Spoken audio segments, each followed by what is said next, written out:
Hi, welcome to the XY Chromies, Confidently Uncertain, a show where two Army vets turned renewable energy engineers talk veteran issues, geopolitics, science, engineering, and everything in between. I'm your host, Pearson Guest, and I'm joined as always by my co-host, Richard Ellis. How's it going today, Richard? Good to see you, Pearson. It's good to see you too. It's beautiful outside today. It's late January. It's absolutely gorgeous. The sun is out, and it's 33 degrees. Yes. It seems like you guys keep pushing the rain Oregon winter and the snow Oregon winter over to the right more and more into February and March. It looks like you're going to be Right. getting your monsoon then and maybe some Totally. snow. So, Yeah, I every day that it's nice like this, I just think, "Oh, um we shall pay for this." The wages of these lovely days in January will be snow and rain like none have seen before. or yeah, there's Please. two ways that you pay for it. And it's funny because this year, me and my wife are planning our move up, and there's a couple of circumstances that will determine whether we move up very soon, like in Mhm. March-ish time frame, Mhm. or if it's more our expected timeline of August, September timeline, at the end of the year. Both of your current weather scenarios is determining what type of shitstorm we could run into based on how the continuation of this weather goes. And for me to quickly break that down, it would go like this.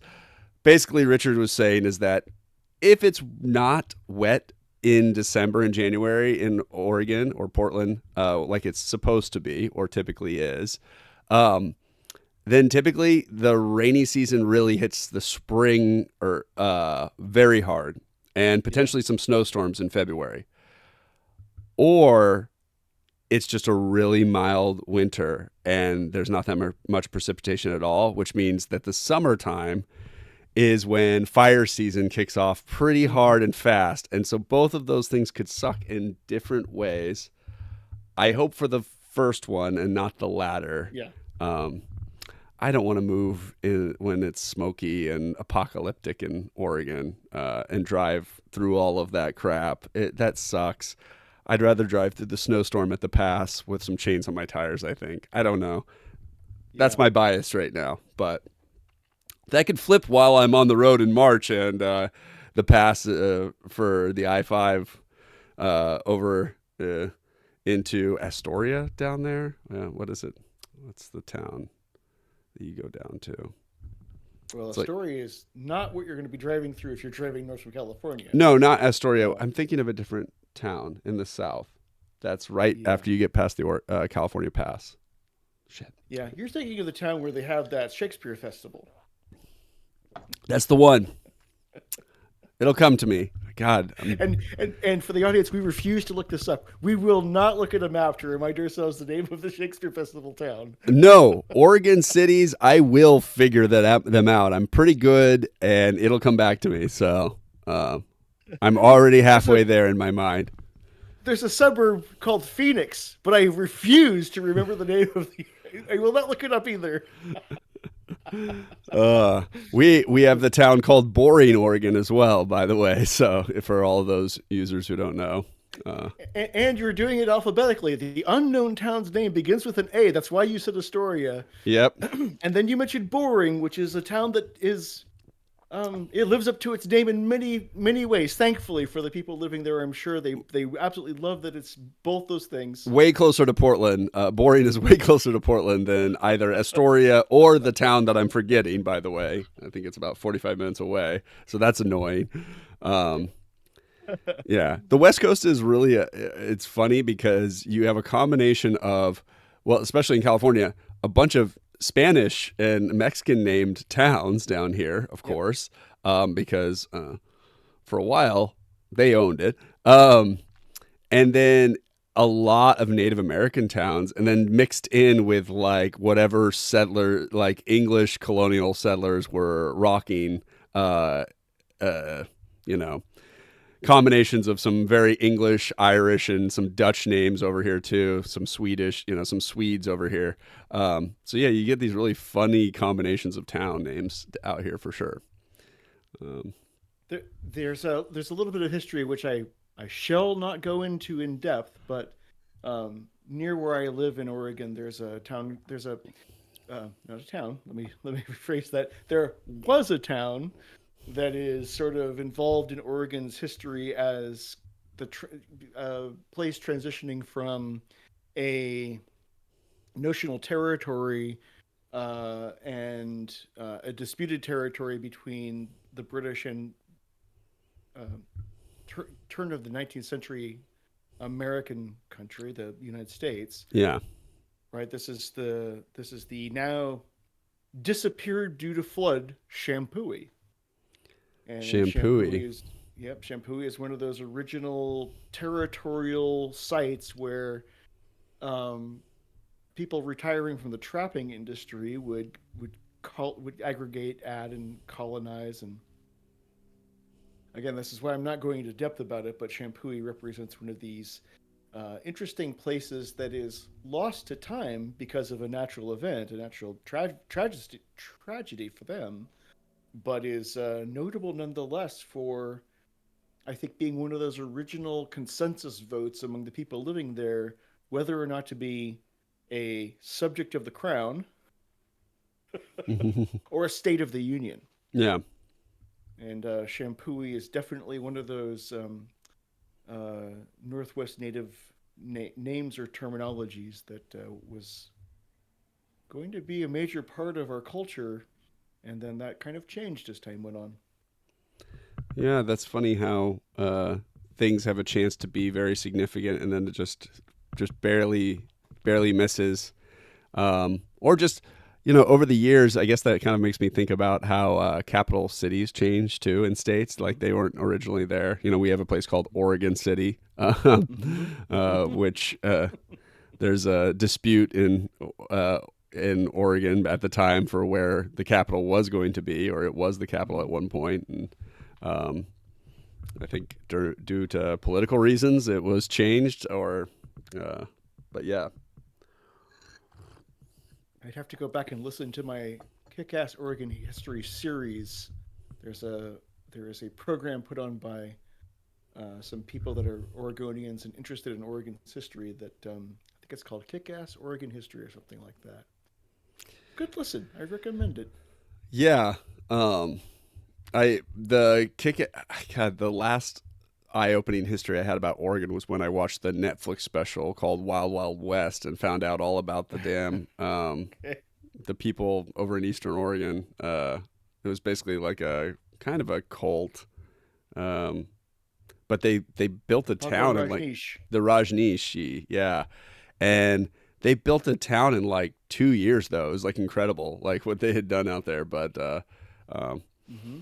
didn't get any of that in class in history, and I thought like, that was like bizarre. Like this was like a significant thing that happened.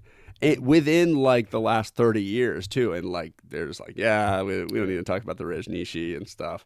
I mean I know there was a lot of controversy around it, so that might be why history, but I feel like the way we teach history, for some reason, they want to keep out all the controversy. The controversy of history is what makes it so damn interesting. Like these are It is. stories. I mean, um, I I feel like it took so long for me to fall in love with history as an adult, and it's such a shame now because now when I'm like, oh wow, these is finding about out about even just U.S. presidents, right? And I used to think they were a bunch of old boring white guys, like most people did.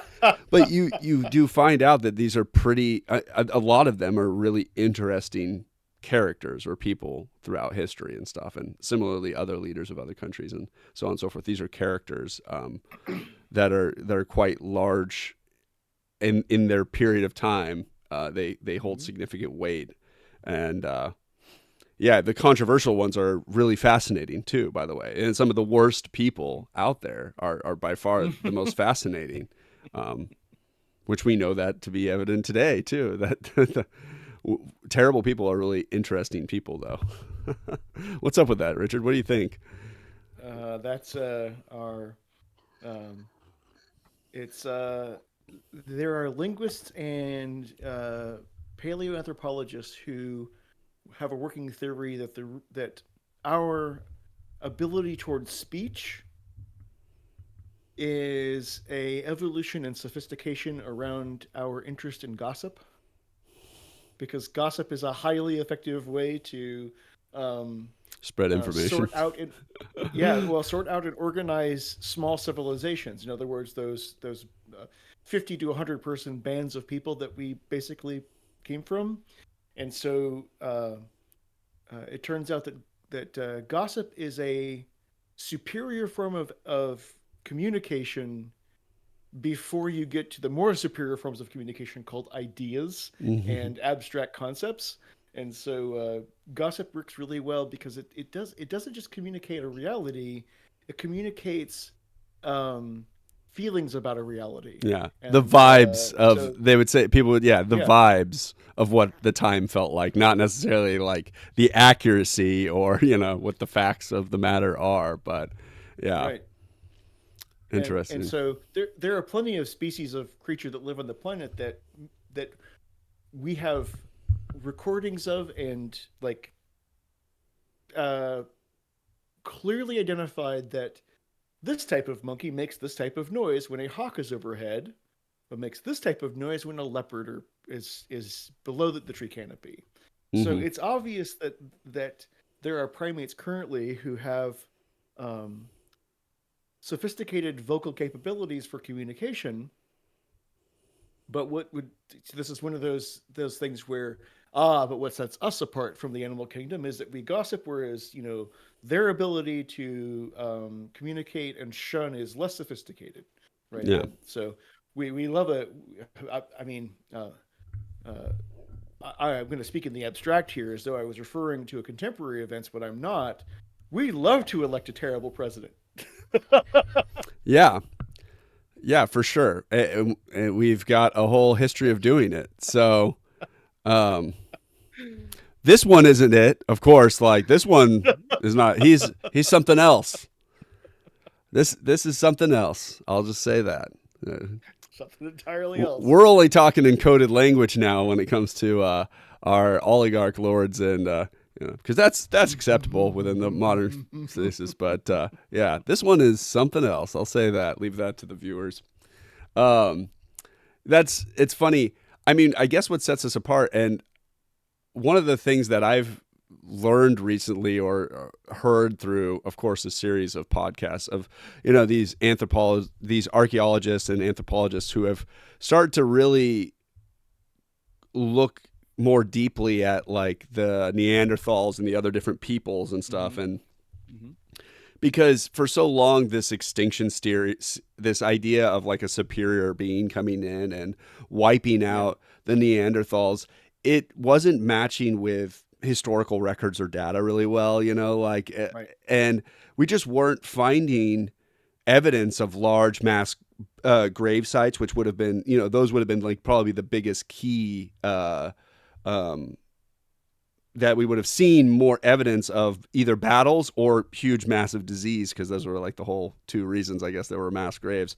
Um, More likely, and the most interesting theory was watching how some of the anthropologists explained that just series of overpopulation of either males or females in certain areas or tribes of people Mm-hmm.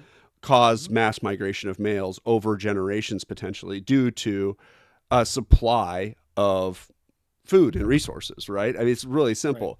And one of the clearest examples that they've shown that, hey, Neanderthals weren't um, killed out. And in fact, they weren't bred extinct. We are Neanderthal.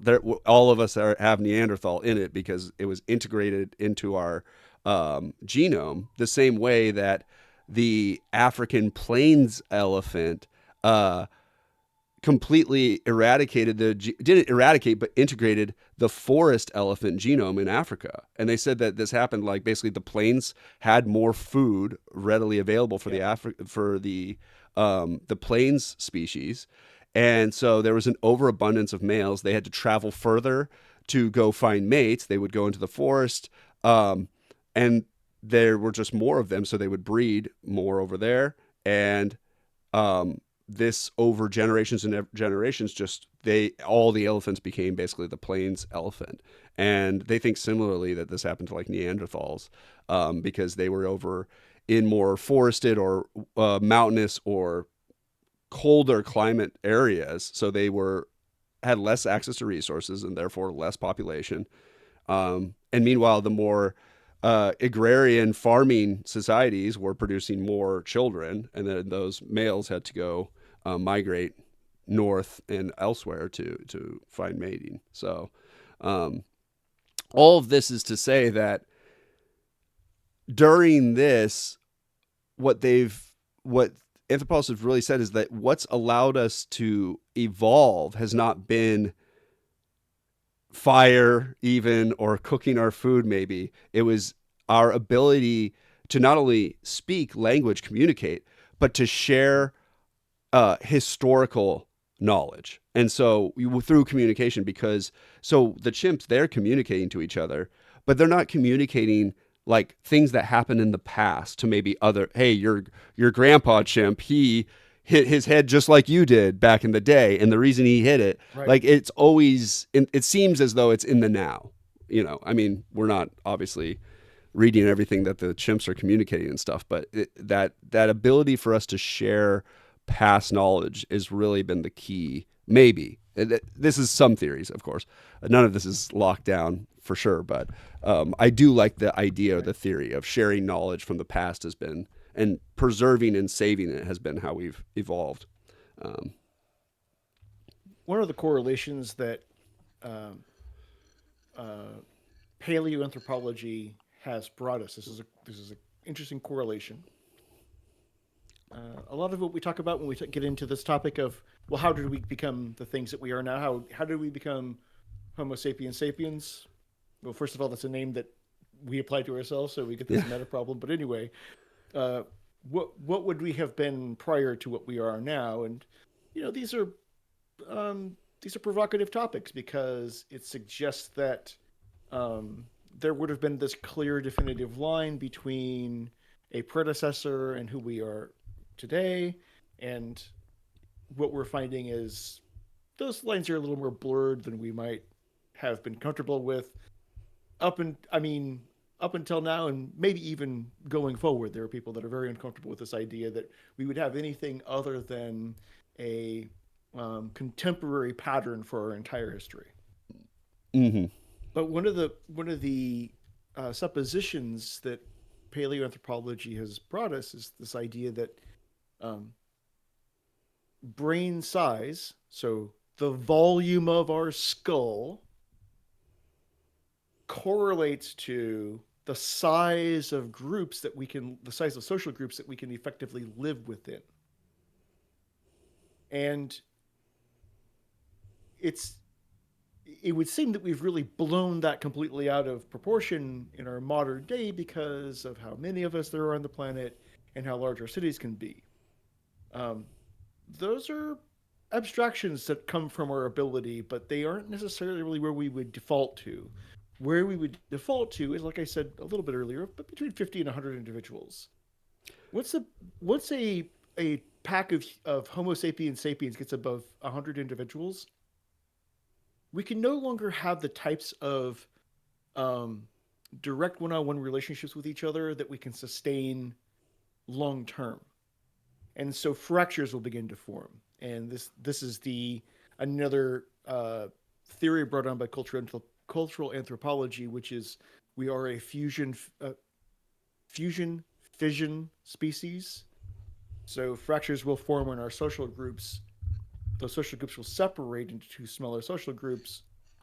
Um, Nature will happen to those social groups. They might reemerge later because of some practical reason, uh, or let's say, for example, the classical um, uh, smaller bands of a much larger tribal system will get together and, one, have a big party, two, um, exchange recipe ideas, and Mm-hmm. three, exchange young people for marriage.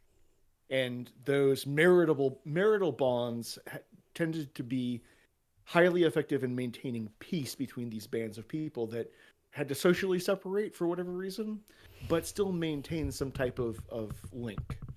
And So we've definitely gone past that. We've evolved past that. I would argue mhm, that for at least 300 years, we've used economics as the primary driver for mhm, peace mhm, and also primacy in a lot of ways. You know, mhm, more and more. You know, as human species, we've realized that creating laws and using money and financial instruments right, have been a great way of probably causing less war. I mean, specifically, this has ramped up a lot over the last right, 100 years. I mean, we've looked at economies cause world wars and mass devastation like we've never seen before on the planet, and we've also right. seen them used to create peace.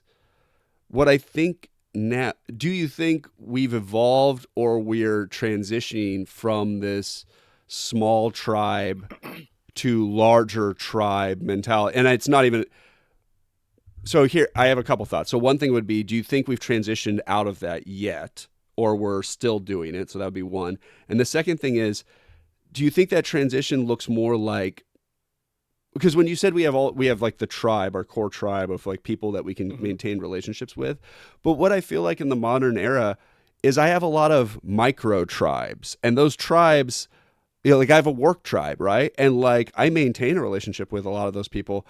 It might not be close. It might be very, you know, a lot more surface level. But when I'm in work mode, those people are still within my circle for years and years, even if I'm not mhm, contacting them. Right? I have colleagues and mentors that I've worked with before that I try to talk to semi regularly, or you know, say a message to, email. You know, I feel like okay. So I have a bunch of different thoughts, but that was another mhm, one.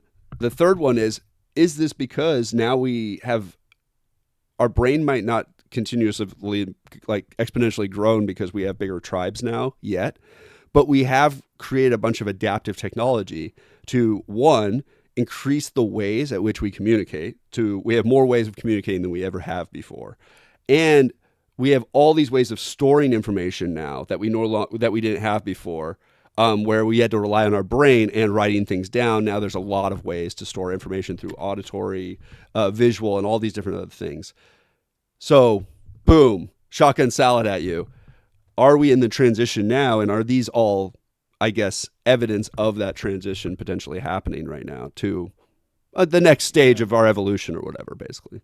Um, I'll give you a couple of ideas, and just to put a final pin in that in my brain volume to social network ratio. Um, so that's applied to both contemporary primates and to what we suspect to be the structure the grouping structures of our ancestors.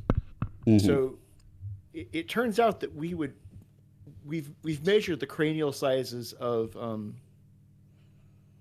Neanderthal, the the hominids that were living in Europe, and they have a larger brain volume than we do, but it's shifted and it doesn't. Um, I've these days my hairline's receding, so I've got a five head. But people with Pierce's lovely hairdo, that forehead represents a departure from the traditional large primate cranial structure. We have this large prefrontal cortex, Yeah. which is a different strategy of brain configuration than our predecessors and ancestors. So I just wanted to kind of put a final pin in that idea that brain volume correlates to Yeah. social network complexity. And we use modern primates as kind of the basis for um, that baseline supposition. Now, to your point, um, one of the first things to let's see, they kind of come at the same exact time, but I have to say them in series. So let's say, in no particular priority, one, we have to think in a uh, we've got a couple of different ways to model processes. One is linearly. We can look at a line Mm-hmm. and we can see how.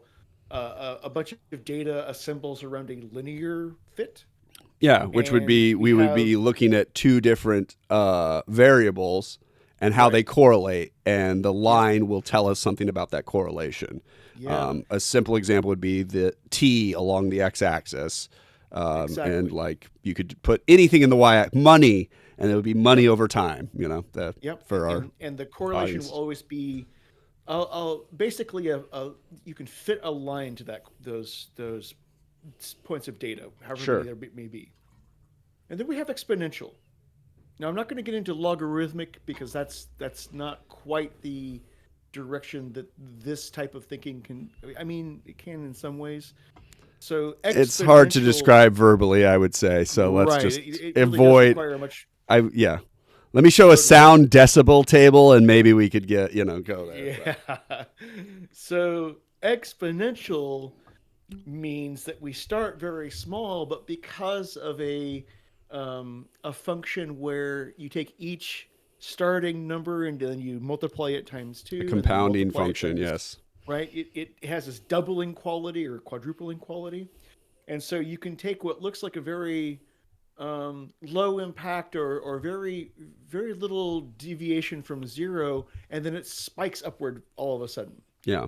And so our species has um, more than one exponential function associated with its progress over time. Now, that doesn't mean that there aren't interesting historical, I guess you could call them setbacks or periods of low growth or whatever you would like Yeah. to specifically study. But it turns out that if you look at our population up to the 20th century, it has this pretty slow progression upward. That is global human population. You get to the 20th century, you've got a couple of blips on the growth chart, and then all of a sudden in the mid-century it just goes bonkers. And so we are vastly more populous. We are more populous than Malthus would have thought that the planet could have supported. And so when we talk about Malthusian theories about population caps and starvation and so forth, yeah, we're way beyond what I'm not very thinkers at the familiar time thought. with Malthusian theory or what you're talking about. Could you expand just a little bit? The little bit that I know, so yeah, I would have to. If you're just it could be one of those things where you're like, I know something, but I can't describe it. I could totally, I, Unlike that city in Oregon that we refused to look up, I would have to yeah. pull up the Wikipedia article. But Malthus would have been one of those. I want to say late night. I'm probably even getting his era wrong. I want to say late 19th century, but historical figure, Western thinker, um, and wrote one of those incredibly famous theses that I can't remember right now because I Okay. can't think of Yes. towns in Oregon. Um, but one of the most important ones, and I'm sure if our audience is up on these topics, they're screaming at their whatever they scream at. Like I look at my Yeah. phone and how dare you be wrong, people who are talking extemporaneously. Absolutely. Um, that dealt with population and the ability for a civilization to feed its population as it grows. Mm. And these ideas that Malthus was working with existed not prior to fossil fuels. We've always had some version of a fossil fuel to work with, kind of more or less throughout our history, because we've always stumbled upon coal and petroleum in different places. So they've been known to us for a long time. Mm-hmm. But industrialized fossil fuels were just coming on the scene. Gotcha. And coal as a fossil fuel, it has a higher energy density than wood does, but nothing like petroleum does. And so before the emergence of petroleum, it was pretty obvious to people that were thinking about population growth that there was no way that this planet could sustain a population more than a few hundred million. And here we are, we're in the billions. Yeah. So Malthus and maybe if you'll help me remember, this might be a thing that we come back to later on. We talk about Malthus and maybe some of the contemporaries, Okay. Yeah. and talk about these ideas of like 19th century economics that modern um, modern people who have a public forum to speak would point to. So economists might talk about this, and um, commentators might talk about this, but they've never really gone back and looked at when those economists and thinkers of the time in the 19th century actually went back and revised their work and said, "Oh, I was wrong about this earlier idea that I Yeah, had." We're fixated on the one that kind of benefits us the most. of course, So or the I one wanted to that wins say, the argument. Yeah, there you go. So one, yeah, there we. What do we call that? That's one of the biases. Um, the other thing I wanted to mention is that I wanted to get in that we have this uh, exponentiality. the exponentiality, thank you so much, to our growth and aspects of our species, so our civilization, our population, and technology, and so forth. And the other one is that we have a surfeit of variables that when you ask a question like, well, could it be this or could it be that? We've not really done a very good experiment Yeah. in a scientific I mean, experiment. like your thoughts, like if I'm throwing this out as a idea, because I could see, you know, us running with, if the thing about learning knowledge is, and like Mm-hmm. once you start figuring out how to learn it, um, it has been exponential in the way that we've Mm-hmm. proliferated from the printing press. We saw the proliferation of liberalism with the printing Yeah. press, right? Like the sharing of words and knowledge and ideas did has caused just rapid growth and expansion, and that led to rapid growth and expansion of liberalism. When more people were free, you had more people who were able to get out from the industrial proletariat state of the mid 1800s, right? And that industrial period that we saw in Europe and all of these places, monarchies were just breaking like crazy. I mean, you and I kind of covered a lot of this Yeah. prehistory. This proliferated a bunch of capitalism, basically, Mm-hmm. and that created a bunch of capital owners. It turns out when you have a bunch of people who have time to think and educate themselves and educate their Mm-hmm. children and things, you have a lot of people have more kids and proliferate and things like that. So really, the sharing of information and ideas, and then that has become exponential. I mean, the internet, from the printing press to the internet. I mean, we had the phone, that we had the telegram, the phone, all these ways of Right. sharing information that became faster and faster, to now where, I if we don't want to be rude and pull up our phone to go Google Malthusian, era philosophy or whatever, but we could really quickly. We could look that up. We could get access to that obscure information that most people don't know what is being referenced, right? I mean, that's pretty incredible. Um, and now our brains don't necessarily need to be bigger to store more of this information. We've developed ways of storing the information and referencing it if we need it. We've created devices to make our brain essentially a lot bigger. We've created multiple screens to be able to absorb information from two different things and have headphones on so I can listen to something and get something and look at a video. So So this is part of my longer answer. You kind of covered it, and that is that we we're we're much closer to a version of us that can um, flourish in a 50-person band, like a 50-person like semi-agrarian kind of culture. We're much closer to that version of ourselves than we are to something that is completely fine with having millions of voices in our lives. Like that's almost inconceivable given the structure of our brain as it is currently and what we'd have to grow to be like later. And we have that sort of here's the here's the problem with that thesis of brain size to social complexity, which is we could just keep growing our cranium larger and larger and kind of get into a nice science fiction looking head shape. The alien brain, basically, Yeah, that we right. always draw on every alien. Yeah. And the only thing that has to happen is that our reproductive strategy would require that our mothers have hips 4 feet wide.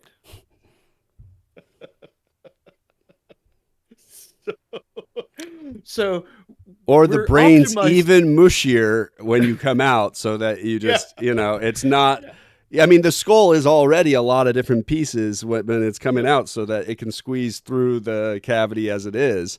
We could just have squishier brains too, squishier heads totally. going at the Yeah, beginning. we would have to the reformatting of how our nervous system is structured would have to largely either abandon the central nervous system structure that we're using so that we have a central nervous system in the cranium and then we have peripheral nervous systems throughout the body. Well, that would have to actually become even more sophisticated. That's one way to do it. Hmm. Or our we're brought into the world much more like marsupials are, and so we're just essentially in our first trimester of development before we're born, and then we grow into our egg-headed, Yeah. modern selves. But one of the ways that so there's no evolutionary pressure for that currently. The No. evolutionary pressure keeps getting sopped up and absorbed by our technological developments. And as you observed, well, what we figured out in order to have nations that number in the millions is that, well, one, we don't have contact with every one of those people all the time. That would be, again, pretty difficult to do. That'd be a lot of voices in our brains at once that they're just not sophisticated for. Sure. We do this thing where um, it's kind of timeshare. So you noted that you have these pods of civilization that you interact with. So here's a social group, here's a work group, here's a social group, here's a family group, and your mind has to put everything else into kind of a archive state, interact with this social group, use whatever useful information that you can bring with you from these other interactions, right? Because you and I are talking about things that we didn't learn together; we learned separately. And we're bringing to this For forum, sure. and then when you leave that group, if you leave it for any length of time, maybe even just the work day is a good example of that length of time that's required. You archive that information and go over here and do this other thing. So we're this fits the compartmentalization strategy of our brains. I like to take it further too, because with all of those, you're also kind of a different. You're playing the different person of your version for that Yeah, associated group, right? And we all know this. Like yeah, if I'm in my work setting, I'm white yeah, collar Pierce, right? My yeah, language changes to white collar Pierce language. Um, it it's so true though. I mean, that's how it's literally how you do it. If you're with your family, I'm family Pierce. If you're with the parent group with your kids, you're around a parent group. So you're that kind of, your dad mode in right. public. Um, you're with your family and your in-laws, your in-law Pierce versus, my family. It's a different Pierce. Trust me, those are two different Pierces for sure. Um, the one with the in-laws is a lot more respectful. Go figure. Um, but we wear a bunch of different hats too. You have to come up Yeah. because and then when I'm talking to my friends, I'm, more myself, my like raw, unfiltered self, I would suppose. Uh, but you do wear different hats during this compartmentalization too. You got me to laugh a little bit there because I had seen this analogy that someone had drawn to their workplace persona as a fursona, like that's their, this is relating to furry culture, and when you put Mm-hmm. on the costume, you're this thing, you're this creature. Yeah. And so here's my resume. It's my work sona. Yes, exactly. Yeah, my work sona. It's true. I mean, people are always talking about like, oh, I can't be myself. It's like, well, a lot of places socially in a free country or anywhere you're at, you can't be yourself, and Yeah, that's called living in society and different and, and living amongst other cultures and within your own culture. There are times and places to be the way you can be in a certain state, right? You don't go to church and curse, and you don't go to the library and curse. They don't have anything to do with each other, but they both have a similar. There's a right. Venn diagram of appropriate behavior, and guess what? Yeah. Being a loud asshole is not allowed in either of those places, right? And that's culturally normal and known. And everyone knows that if you go to a place of worship, it doesn't matter. Like, I don't have to be of a religion to know I don't go into a synagogue or a mosque or a temple or Right. anywhere and start like yelling or, being crazy and shit. You just don't do that. So you've hit upon one of those other variables that I was getting to, which is um, that that cultural evolution that's happened throughout our history. Yeah. So it'd be we can guess about what human culture would have looked like 150,000 years ago, and Very and interesting. It would be very fascinating. yeah, totally, I and would love to be a fly on the, saber tooth or whatever.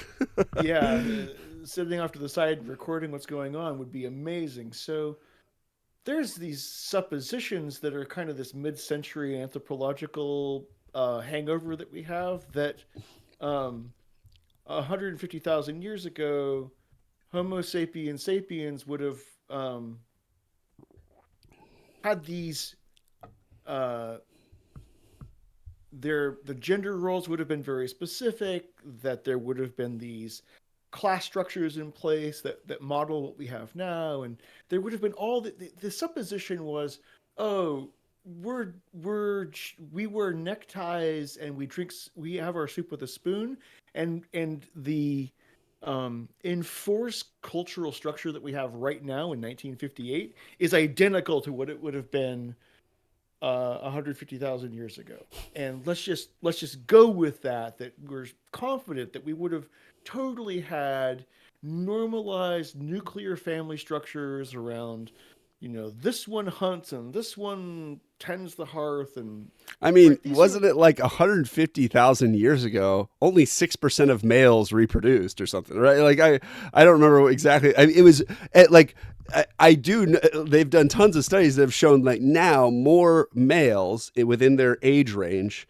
yeah. get to reproduce with females than ever before in history, right? And it's something like less than 50% still, like of men who grow to adult men who are born who get to grow to adulthood. I don't remember what the percentage was. I could totally be butchering the statistics, but I know that it's very high now compared to what it ever has been historically. Um, and it's been pretty historically low throughout, yeah, for forever, basically. And I'm using that number because there's a little bit of a there's two numbers that get thrown around for our anatomical history where we are resolved to the thing that we are now, and those two numbers are 200,000 years ago and 300,000 years ago. And that additional 100,000 years is probably more accurate, but it's not going to fit.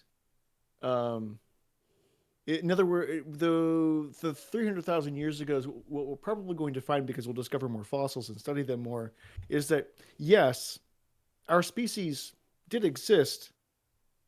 Uh, we would give them the greasy fisheye if we saw them in the supermarket if they were walking around in public with us, because they would look different than us. Oh, So it's going to be something like that. 300,000? Yeah, even Yeah. 200, 100. I Okay, I'm sorry. People if a bunch of people started walking around from the 1920s, American 1920s Yeah. around here, they Yeah. would stand out like sore thumbs to you and I. They wouldn't Totally. look like modern men. This has been really funny, this rewriting of this the it's funny how we the masculine culture thing keeps Mm-hmm. coming up. Oh Even God. I, dude, I've had conversation. My dad brings this shit up. I'm like, Jesus Christ. He's like, well, like men build everything, and I'm like, okay, dude, like get out of here. You sound like divorced dad. Um, but this idea that men used to be men. Men had more testosterone. Men were big, buff, alpha, like the Spartans. They all, and it's like men were scrawny and small in the majority throughout all of time, basically, up until about 100 years ago, because most men or people in general were not very well fed until about the last 100 years around the planet. And that includes in the US. If you would have saw men in the 1920s, the men that built this country, or the 1950s that built this country, they were smaller than you. I'm talking just general the population of men out there who might listen to this, who go to the gym a little bit. If you go to the gym just a little bit, you're probably bigger than 90% of the men out there of your size and height and so on and so forth. We are more muscular than we used to be. There's more hormones in our food. They've shown that men have grown in the last 100 years, like they've doubled in growth rate compared to women, actually. Even I have to think that this has to do with how much hormones are in the meat that we've been consuming over the last 50 or 100 years. But so this idea that there's like these Adonis men back in the time. I mean, just look at bodybuilders 100 years ago. It's laughable, right? Like the strong men in America, right? When they'd show them, at the circus, because that's what it used to be. You were a circus show if you were a strong man. It was just a guy who was like kind of big and he had like no musculature. Maybe he had some pecs, like he had like a little bit of pec definition and some big arms, but they weren't like, you couldn't even see like a bicep muscle, like a ball or anything like that. Um, Anyways, this is just funny So what you're talk. saying is even though I haven't really worked out in years, I'm a, definitionally a model of strongman from the 19 teens. You would have been able to compete and maybe even have won back then, Richard. Easy. Like, yeah, just literally this. Not me. I could, I'm very scrawny. I would have fit in with the 1920s crowd of men very well. Very wiry. I look like I have hard elbows. Yeah. All men from the 1920s, like in the Dust Bowl scenes, they all look like they have hard elbows and knees, like just bony and hard people. Tight skin, very leathery, looking 50 at the age of 32. That's what men from the 1920s look like. Uh, the school that I went to is it's a rural school district, and K through 12 kind of fits into one property. Like Yeah. other schools and districts have, oh, this building over here that's 2 miles away from this building. This one's the middle school. This one's elementary. Class size The of high school is 100, here. four seniors, three Yeah, juniors, 10 freshmen, blah, blah, blah. Yeah. One of those. totally. And so when you walk down the hallway in the wing of the building that is set aside for the high school classes, that is to say, that I had a gigantic graduating class. There were 22 people that graduated in my That is big for one of these graduating type year. of schools. Yeah. Huge. You walk down this wing of the building where the lockers are and the high school classrooms are, and above the lockers there was a chronological yearbook. It's not, the yearbook is a large pamphlet with a bunch of pictures of kids in it. These are the yearbook photographs, but they're put together so that you can see everyone who graduated from that high school that year. Yeah. It's been a few years since I've been in that high school, so I don't remember which year it was. It was probably like maybe the first year was 1931, something like that. I've forgotten at this point. I just remember that when you go and if you start, you look at that first set of photographs, and they're the picture that's big enough so that when you're standing on the ground, you can look up and see. So it's probably a 2 by 3 picture. Sure. There's 6 people. There's 6 seniors, and the number trends upward over time. And there's a couple of years where there's like 8 seniors, but the year Yeah. before there was 15. And one of the interesting things that uh, that series of photographs tells you is that I looked like an uncooked scallop when I was 17. But the boys that were graduating from that high school at about circa 1939, 1940, these looked like adult men. Because they already were halfway done with their life, Richard. And what I'm getting at is that what fits neatly into the perfectly designed socket of what you were saying. What I'm saying is that um, there's a couple of factors at play here about our history in this form, in this species form, and one of them is that uh, there are these interesting the subset of variables that goes into the nutrition, air quality, water quality, um, uh, Home life growing up, physical yeah, I was gonna stress, like how say, much like their environment, they're like, yeah, their first 18-year intense, environment, like what it was like. Uh, totally the intensity of labor. I mean, this idea of being 18 and being an adult just sort of by fiat because you've crossed some number of revolutions around the sun. yeah. This is a really new concept because up until probably the 20th century and maybe going back a little bit farther, it was beginning to kind of come into vogue. There were just there were babies and there were people who you could call a child for a couple of years, but what we think of as still a child, um, they would have classified as an adult, and that would have probably started about 11 or 12. Even Y- though even yeah. though their adolescence was maybe a few years off because of nutrition, even though there is a couple of factors here, the idea that you were an adult much earlier on, just shorter and less kind of filled out, that was like that's our history. Isn't that So when you talk about people yeah. being scrawnier, yes, That's their true. life I mean, expectancy was 30. well, if you start them working at 9 on the field, what do you Yeah, expect? There's a larger chance of accidents when they're young. I mean, this idea that, oh, we need to treat these younger people like adults because people don't live as long. But treating the kids as adults is why they don't live as long. Is like, this right. kind of like, and it was Yeah, problematic for both sexes. Yeah.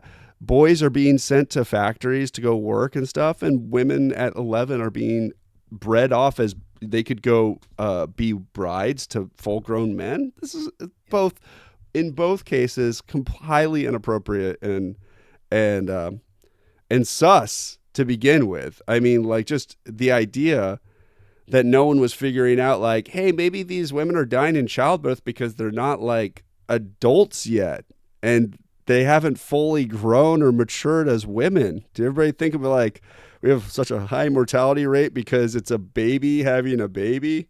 Like, anyways, yeah. I mean, Oof. their fertility would have been.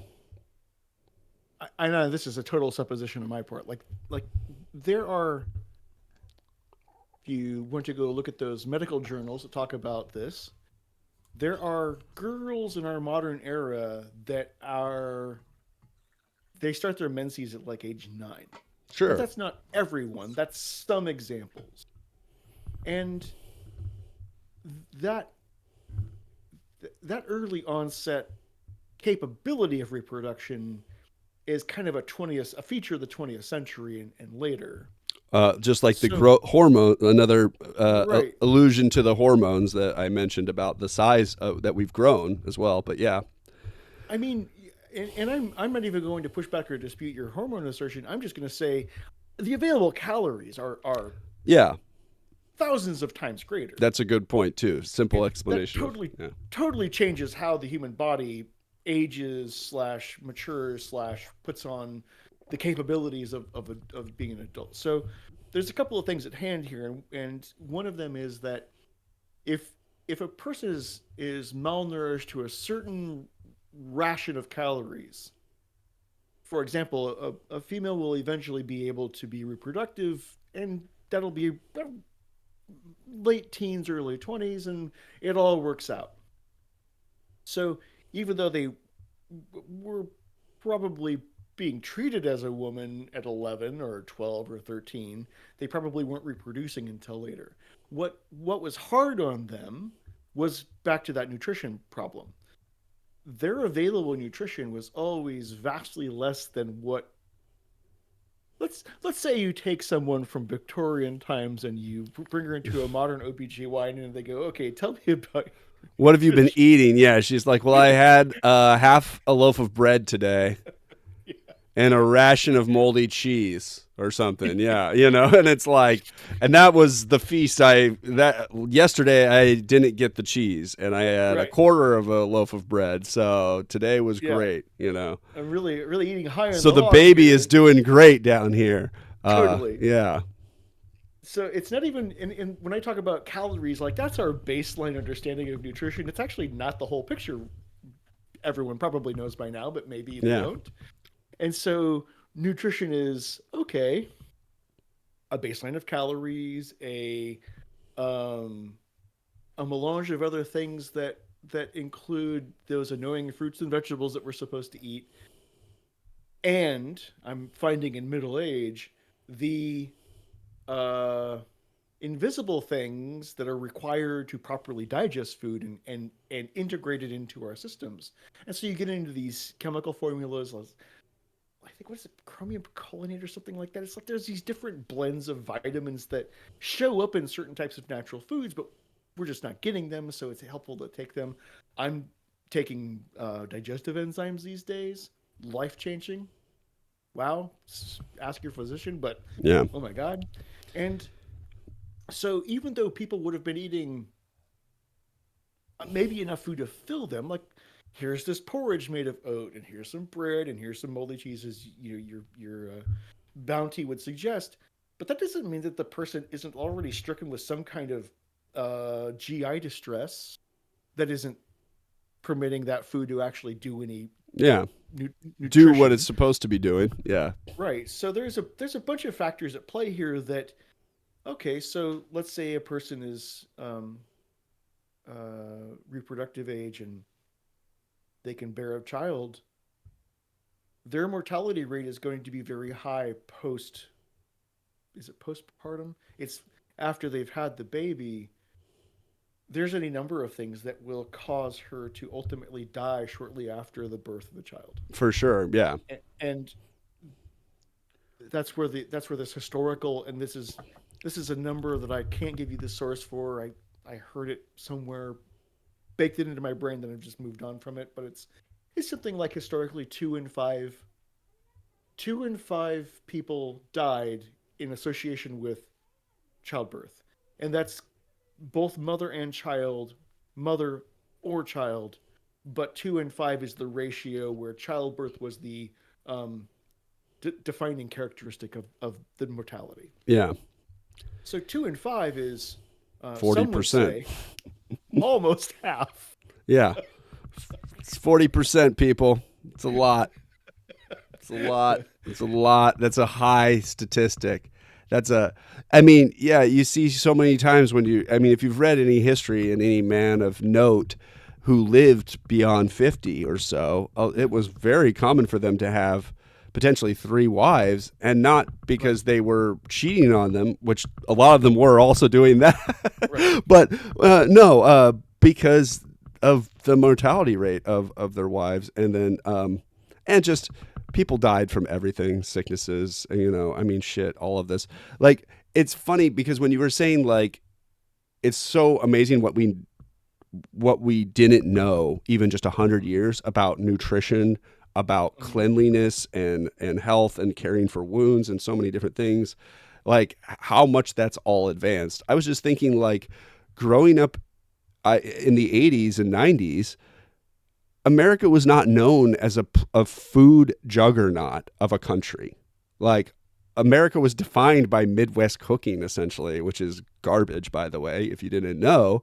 We're talking casseroles and other really boring, bland food. The spices of America were sugar, butter, salt, and something else not good. Corn syrup or something. What was it? It's corn syrup now. Whatever.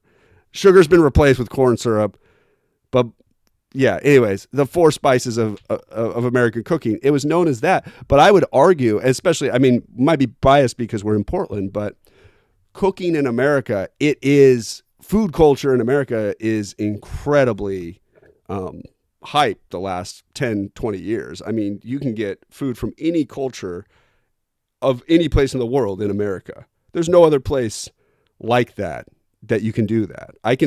The best Indian food I can find in the West Coast is in Oregon. And I live in Little Punjabi. I joke with other Indians about it. I'm like, where are the good Indian restaurants? There's a bazillion of them here.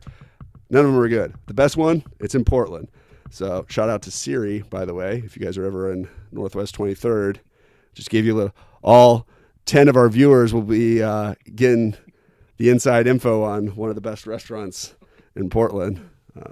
So anyways, yeah, it's fascinating how far that and quick that's changed and evolved, though. And Yeah, just to your point, there was so back to my uh, uh, matriculation photos from my high school, yeah, and those people looking, you know, I mean, they're they looked old to me in the 1990s, partly because they had my grandmother's hairstyle. So, that helped them to look a little bit yeah, older, of but course. we're talking about people that were living during. So again, I'm struggling to recall. I think that those photos included the 1930s. So yeah, so That the Great Depression, Dust Bowl era, right afterwards, basically. Yeah, Yeah. still part of the Great And Depression, but the Dust Bowl I think was over after like 1931 or something. I don't know. Anyways, so during the 1930s, things were so bad that you could know someone who had died from starvation. Just imagine, like, if I walk out my front door, I'm at home during this broadcast. So if I walk out my front door, there's six houses in this neighborhood that I live in.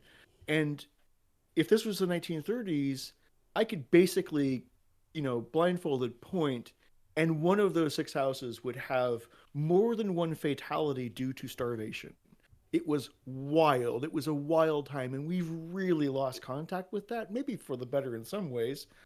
See our last episodes where I talk about getting rid of my butter dishes that I was using for yeah, sandwich containers.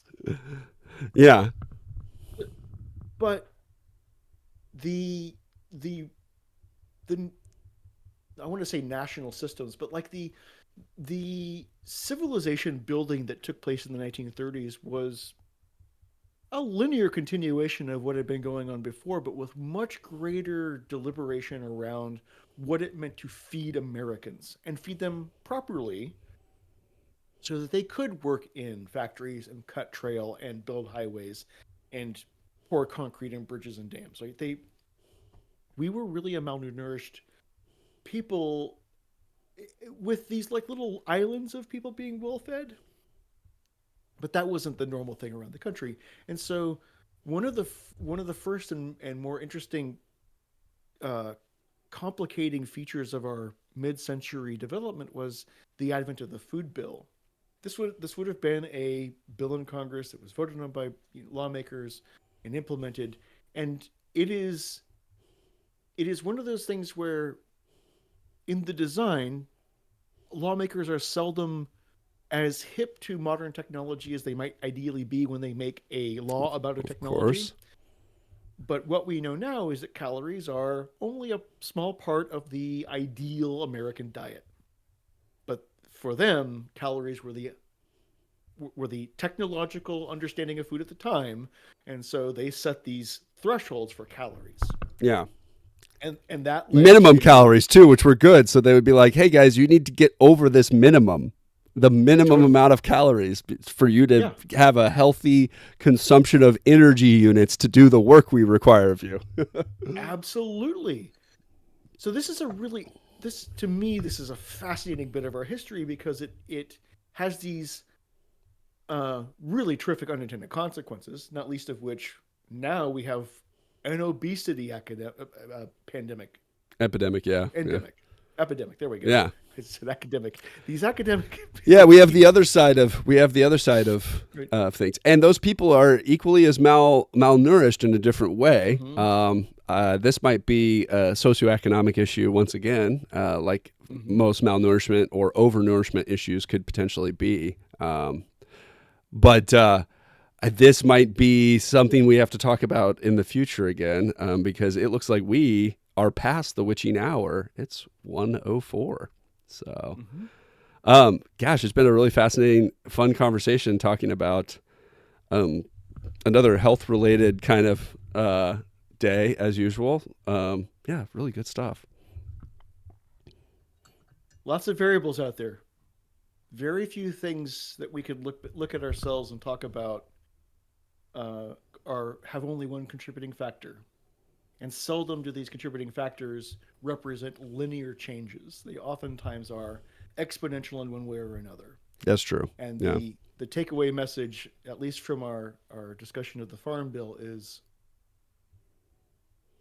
unintended consequences are waiting for your very well thought out and well meaning vote in Congress. Yeah. Exactly. Don't worry. We won't have to worry about any of those in the future. All right, Richard. Well, I've had a pleasure chatting with you. Look forward to the other one. If you guys haven't already, please like, share, and subscribe what we got. This is episode 35. So, yeah, I'll catch you later. Good talking to you, Chris. I'll see All you right. next time. Take care.